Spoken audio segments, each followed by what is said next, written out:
Hello friends, स्वागत है आपका मेरे यूट्यूब चैनल पेंडा कोड डेवलपर पे। इस वीडियो में हम देखेंगे कि हम CSS को स्टाइलिंग कैसे दे सकते हैं। ओके, तो स्टार्ट करते हैं। सबसे पहले हम CSS में तीन तरह से स्टाइलिंग कर सकते हैं। सबसे पहले होता है इनलाइन CSS, इसके बाद सेकंड होती है हमारी internal CSS and the last one is external CSS। Okay friends, तो हम CSS में तीन तरह से स्टाइलिंग कर सकते हैं। सबसे पहले inline CSS, then internal CSS and the last one is external CSS। Okay, तो सबसे पहले देखते हैं हम इनलाइन CSS हम कैसे अप्लाई कर सकते हैं। तो सबसे पहले हम लेते हैं टैग। मैंने लिया S3 टैग। अब इसमें लिखते हैं हम this is my inline CSS। Okay, मैंने किया सेव। तो अब इनलाइन CSS हम अप्लाई करते हैं लाइन के बीच में। नाम से पता चला ना, इनलाइन CSS मतलब लाइन के अंदर, इनलाइन। तो इनलाइन कैसे देते हैं हम? स्टाइल एट्रीब्यूट से। हमारे पास होता है एक स्टाइल एट्रीब्यूट, एंटर। अब इसके अंदर हम देते हैं प्रॉपर्टी और उसकी वैल्यू। ओके, तो प्रॉपर्टीज हमारी होती है ये जैसे दिखा रहा है ना, ये सारी बॉर्डर, डिस्प्ले, हाइट, मार्जिन, ये सारी होती है प्रॉपर्टीज। तो सबसे पहले हम अप्लाई करके देखते हैं इस पे कलर। ये है हमारी कलर की प्रॉपर्टी, ये है हमारी कलर प्रॉपर्टी। अब मैं लिख दूं, अब देखना मैं इसमें C लिखूंगा। ये देखिए मेरे पास C नाम से जितने भी सजेशंस है वो सब दिखा रहा है ना। ऐसे ही मैं लिखूंगा OLOR। तो मैंने लिख दिया कलर। अब इसके बाद आएगा कॉलन। ये देखिए कॉलन लगाने पे मेरे पास काफी सारी कलर की वैल्यूज दिखा रहा है। मैंने कलर प्रॉपर्टी दी तो मेरे पास कलर्स आ गए सारे के सारे। ये देखिए, है ना। अब मैं कोई भी एक कलर चुन लेता हूँ। मैं चुन लेता हूँ फायर ब्रिक। अब मैंने क्या सेव, ये देखिए इसके ऊपर अप्लाई हो गया। इसे कहते हैं हम inline CSS। An inline CSS may be used to apply a unique style for a single element. मतलब इनलाइन CSS जो है हम जितना हो सके कम ही यूज करते हैं, या फिर जब यूज करते हैं तो कोशिश करें कि सिर्फ सिंगल एलिमेंट के लिए ही हम यूज करें। कोई यूनिक हमें स्टाइल देना हो, अलग से स्टाइल देना हो, या फिर कोई सिंगल एलिमेंट हो सिर्फ, तो उसके लिए हम इनलाइन CSS यूज कर सकते हैं। ओके, इसके बाद आती है इंटरनल CSS। उसमें क्या करते हैं वो हम लेते हैं हेड टैग के अंदर और स्टाइल टैग के अंदर। ये हो गया हमारा हेड टैग। इसके बाद इसके अंदर हम अप्लाई करते हैं स्टाइल, एक स्टाइल टैग। देखिए इनलाइन CSS में तो हमने सीधा स्टाइल लिख दिया था। ये स्टाइल यहाँ पर एक एट्रीब्यूट है और यहाँ पर स्टाइल एक टैग है। अब मैं लिखूंगा स्टाइल। ये देखिए मैं करूंगा एंटर, ये आ गया मेरे पास स्टाइल टैग। अब इसके अंदर हम इंटरनल CSS देंगे। ओके, अब वो हम कैसे देंगे? हम या तो डायरेक्ट टैग नेम ले सकते हैं, या फिर हमारे पास होती है क्लासेस और ID, जो कि हमने पीछे HTML में पढ़े थे। अगर आपको नहीं पता कि क्लासेस और ID कैसे लेते हैं तो प्लीज हमारी HTML की क्लासेस और ID पे वीडियो बनाई मैंने, वो जरूर चेकआउट कीजिएगा। तो जैसे मेरे पास S3 टैग है, मैं डायरेक्ट ले सकता हूँ। यहाँ पे मैं लिखूंगा S3 और मैं लगाऊंगा ब्रैकेट्स। अब इसके अंदर मैं दूंगा इसकी इंटरनल CSS। हमारे स्टाइल टैग के अंदर एक टैग ले लिया हमने S3, जो कि हमने यहाँ पर दिया हुआ है। अब इसके अंदर मैं लिखूंगा इसकी CSS। वो भी बिल्कुल सेम ऐसे ही लेते हैं, इसकी प्रॉपर्टीज और वैल्यू। ओके, तो अब मैंने यहाँ पे कलर देख लिया। अब देखते हैं यहाँ पे फॉन्ट साइज। फॉन्ट साइज से हम, लेकिन नाम से ही पता चल रहा है फॉन्ट साइज मतलब फॉन्ट साइज को हम छोटा बड़ा कर सकते हैं। ओके, अभी दिखा रहा है लार्ज, लार्जर, मीडियम, स्मॉल। इनकी हमें जरूरत नहीं है। अभी हम लेते हैं वैल्यूज, नंबर्स और पिक्सल्स में। तो वो कैसे लेते हैं देखिए, मैंने लिया 32px। अब मैं करूंगा इसे सेव। तो अब यहाँ पर देखिएगा स्क्रीन पे मैंने क्या सेव, ये देखिए ये स्टाइल मतलब ये वाला स्टाइल मेरे S3 टैग पर अप्लाई हो गया। ओके, तो ऐसे हम देते हैं इंटरनल CSS। और एक और बात, ये px क्या है? ये होता है हमारा स्क्रीन का जो बाय डिफॉल्ट पिक्सल्स होता है उस पे डिपेंड करता है। ओके, हमारा बाय डिफॉल्ट जो स्क्रीन का पिक्सल्स होता है वो होता है 16px। या फिर अलग से हम सेट कर। ओके, और अब इसके बाद हमारे पास होता है REM और EM।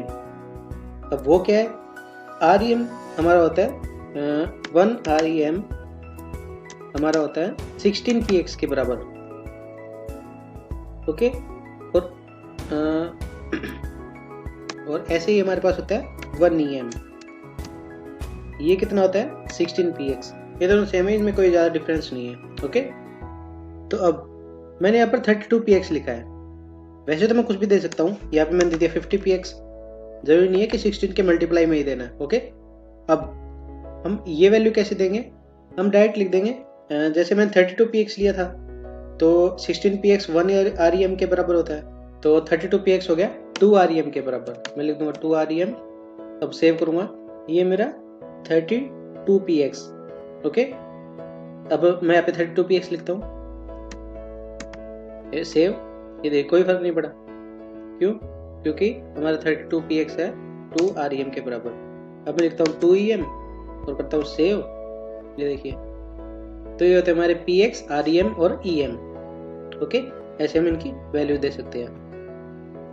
इस पे और भी हम स्टाइलिंग जितनी चाहे स्टाइलिंग हम यूज कर सकते हैं, इंटरनल CSS में यूज कर सकते हैं। यानी कि एक ही लिख दी तो मैंने एक ही यूज करनी है। ओके, तो अब लेके देख लेते हैं। इसमें मैं लगा देता हूँ बॉर्डर। देखिए मेरे पास बॉर्डर की सारी प्रॉपर्टीज आ गई जितनी भी है। ये देखिए काफ़ी सारी प्रॉपर्टीज है इसमें। ओके, तो मैं करूँगा एंटर। मैं ले लूँगा 2 px सॉलिड और कलर दे दूँगा ब्लैक। मैं करूँगा सेव। ये देखिए, तो ऐसे हम इसकी इंटरनल CSS अप्लाई कर सकते हैं। ओके, इन बॉर्डर्स के बारे में भी हम आगे जरूर पढ़ेंगे। ये 2 px और सॉलिड और ये तीनों वैल्यू मैंने कैसे एक साथ दे दी। ओके, तो ये हम आगे वीडियोस में देखेंगे। तो ऐसे हम इंटरनल CSS अप्लाई कर सकते हैं। ओके, अब देखते हैं एक्सटर्नल CSS, वो हम कैसे लेते हैं। अगर हमारे पास कोई बड़ा पेज है स्टाइलिंग के लिए, या फिर हम कोई वेबसाइट बना रहे हैं या फिर पोर्टफोलियो बना रहे हैं, तो उसके लिए हम हमेशा एक्सटर्नल CSS ही यूज करते हैं। हमारी सारी स्टाइलिंग उस एक्सटर्नल फाइल में रहेगी। अब देखना हम एक्सटर्नल CSS कैसे यूज करते हैं। तो हम यहाँ पे चलते हैं, यहाँ पे बनाऊंगा मैं एक फाइल। मैं नाम दे देता हूँ एक्सटर्नल के नाम से ही, एक्सटर्नल डॉट के बाद में दूंगा CSS। जैसे हम HTML लिख रहे थे तो हमने .html दे दी। अब मैं लिख रहा हूँ CSS तो .css, एंटर।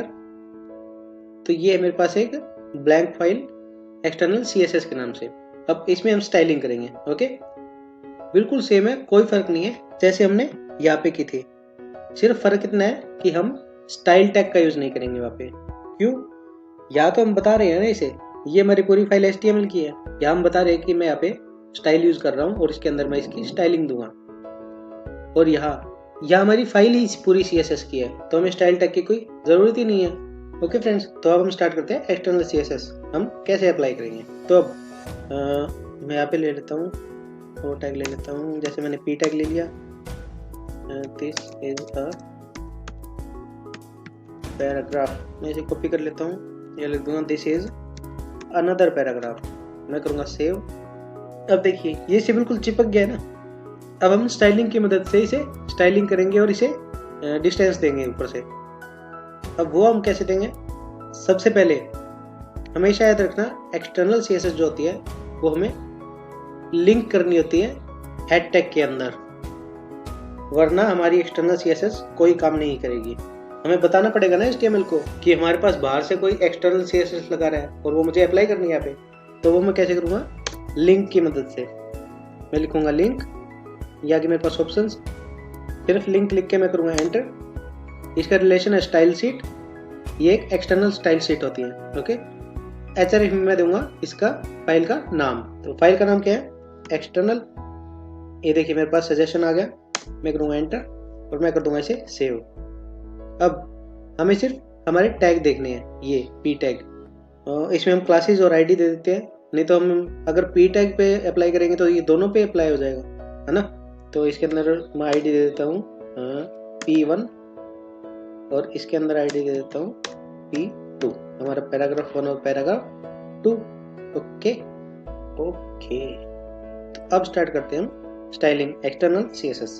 तो हमारे पास ID हमारी P1 और P2, हम इन दोनों को देखते हैं।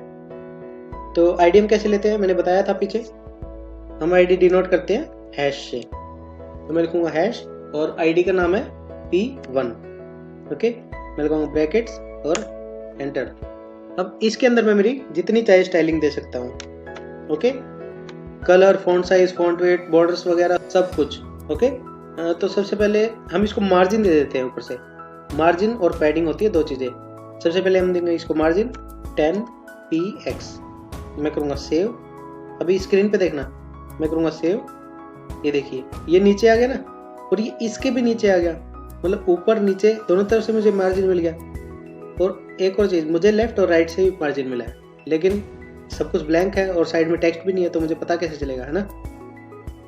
तो ये जो 10px होता है ये हम टॉप बॉटम लेफ्ट राइट हमारे चारों तरफ अप्लाई होता है टेक्स्ट पे। ओके, इसके बारे में डिटेल में हम आगे पढ़ेंगे वीडियोस में। अभी हम देख रहे हैं हमारी CSS की स्टाइलिंग। तो हमने मार्जिन दे दी, थोड़ी मार्जिन बढ़ा देते हैं, हम कर देते हैं 50। ये देखिए गैप आ गया पूरा। अब इसमें दे देता हूँ मैं फॉन्ट साइज। फॉन्ट साइज में दे देता हूँ 3rem। सेव। ये देखिए, है ना। मैं इसमें दे देता हूँ बैकग्राउंड कलर। बैकग्राउंड में कलर दे देता हूँ ब्लैक। अब ब्लैक कलर दूंगा तो टेक्स्ट भी ब्लैक है ना, तो ये ब्लैक हो जाएगा। मैं करूँगा सेव। ये देखिए, अब इसके अंदर मैं दूंगा कलर। कलर में क्या दूंगा, वाइट। सेव। ये देखिए, ओके। अब देखते हैं दूसरा पैराग्राफ। इसमें मैं लिख दूंगा P2। इसमें दे दूंगा बैकग्राउंड कलर में ब्लू दे देते हैं, ब्लू वायलेट। सेव। ये देखिए टेक्स्ट के हिसाब से जगह घेर रहा है बैकग्राउंड कलर, है ना। इसके अंदर मैं फॉन्ट साइज दे देता हूँ 2rem। इसका कलर कर देते हैं वाइट। ये देखिए मैंने यहाँ पे वाइट दिया है और यहाँ पे हैश लगाकर FFF दिया है।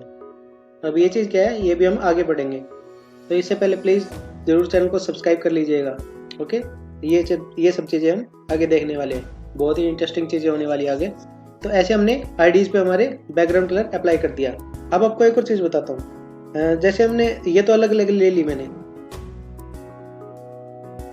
क्योंकि मेरी आईडीज़ है ये अलग अलग है और आईडी हमेशा यूनिक ही होती है हर एक एलिमेंट की। ओके, तो अब जैसे मैं टैग ले लेता हूँ कोई भी। मैंने ले लिया H5 टैग। इसमें लिख दिया मैंने hello, not hello, hello, IMH5। मैंने किया सेव। ये आ गया मेरा IMH5 और मैं एक और लिख देता हूँ H4। ओके, तो ये दो है हमारे पास। अब हम इसमें क्लास दे देते हैं। क्लासेस तो हम काफ़ी सारी दे ही सकते हैं, एक ही क्लास हम काफ़ी सारे एलिमेंट्स पे यूज़ कर सकते हैं। हेड ही दे देता हूँ। ओके, तो अब मेरे पास ये दो क्लास होगी। अब मैंने काफ़ी सारे जैसे मैंने एलिमेंट बना लिए, उसमें सेम क्लास है, लेकिन मैं चाहता हूँ कि मुझे इस एक का या फिर दो के मुझे अलग कलर चाहिए इनसे। तो अब वो मैं कैसे करूँगा, मेरे पास क्लास तो सेम है, और अगर मैं हेड पे अप्लाई करूँगा क्लास, ये देखिए मैं हेड पे अगर अप्लाई करता हूँ क्लास मार्जिन 50px, तो ये दोनों पर अप्लाई होगी ना। अब मैं कलर अप्लाई करूँगा तो ये दोनों पे अप्लाई हो गया ना। अब इसी में कैसे कंट्रोल करूँगा, ये देखिए हमारे पास टैग्स है H5 और H4, है ना। टैग्स तो अलग अलग है ना, क्लास भले ही सेम है। तो इसके साथ मैं लिख दूंगा मेरे टैग का नेम, कि मुझे हेड क्लास की स्टाइलिंग चेंज करनी है, लेकिन कौन से टैग की। अब इसे मैं कैसे लिखूंगा, यहाँ मैं लिख दूंगा जैसे कि मुझे मेरी नीचे वाले की सिर्फ स्टाइलिंग करनी है, ऊपर वाले की नहीं करनी, तो यहाँ मैं लिख दूंगा H4। सिर्फ इतना ही करना है, H4 डॉट हेड, मतलब H4 की क्लास है हेड। मैं करूँगा सेव। ये देखिए ये सिर्फ मेरे इसी पर अप्लाई हुई है। क्यों, क्योंकि क्लासेस तो मेरे पास है हेड दो, लेकिन मैंने इसे डिटेल में बता दिया कि मुझे सिर्फ H4 की जो क्लास है हेड नाम से, मुझे सिर्फ उसी पर स्टाइलिंग अप्लाई करनी है। तो ये मेरी सिर्फ H4 टैग पे स्टाइलिंग अप्लाई होगी। अब ऐसे ही अगर मुझे H5 के हेड पे अप्लाई करना है तो मैं कर दूंगा H5, और कलर मुझे अगर अलग रखना है इसका तो मैं करूँगा इसे होवर। अब मैं करूँगा इसे चेंज यहाँ से, और मैं कर दूंगा सिलेक्ट मैं कहूँगा सेव, ये देखिए क्लासेज एक है ना मेरे पास, लेकिन टैग नेम तो अलग अलग है। तो ऐसे में सेम क्लासेज पे ऐसे मैं अलग अलग तरीके से स्टाइलिंग अप्लाई कर सकता हूँ। ओके तो ओके फ्रेंड्स, आज हमने देखे CSS की स्टाइलिंग कैसे देते हैं हम, और कितनी तरह से हम इसकी स्टाइलिंग कर सकते हैं। हमने देखा इनलाइन CSS, इसके बाद internal CSS, and the last one is external CSS। Okay, तो आई होप आपको अच्छे समझ में आ गए होंगे हमारे स्टाइलिंग इन CSS। तो प्लीज़ चैनल को सब्सक्राइब कर दीजिएगा एंड वीडियो को लाइक कर दीजिए।